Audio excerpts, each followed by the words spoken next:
Tere, mina olen Ingrid Maadvere ja näitan teile, kuidas Google Drive'i referaadis lehekülje piire määrata. Et mul on praegu kirjutatud siis siin selline mustand valmis ja tegelikult on nüüd reegel selline, et iga peatükk peaks algama eraldi lehelt. Aga seda mitte mingil juhul ei tohi hakata tegema nii, et ma hakkan Enteriga minema, vaid selleks on olemas oma tööriist. Ja selle tööriista võlu on siis selles, et kui ma hiljem kirjutan midagi vahele, siis mul ei nihku kõik paigast ära. Nii et ma lähen sinna ette, kus ma tean, et mul peaks algama lehekülje piir, see Oskar Luts jääb nüüd esilehele ja sissejuhatus peaks algama teiselt lehelt. Panen kursori siia ette, valin ülevalt sisesta, valin piir ja panen lehekülje piir. Ja näete, ilusti Oskar Luts on üleval, sissejuhatus on järgmisel lehel. Ja referaadis on selline reegel veel, et pärast pealkirja peab olema tühi rida, vajutan ühe Enteri. Nii, nüüd järgmine peatükk on mul Oskar Lutsu elulugu.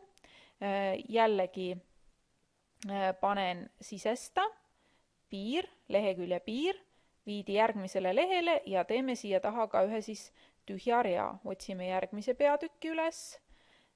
Järgmine on Oskar Lutsu looming, sisesta, piir, lehekülje piir ja jälle ka tühi rida. Nii, nüüd mul on siin romaanist Kevade üks peatükk. Paneme siia ka lehekülje piiri ja tühja rea. Siis on eraldi veel kokkuvõte.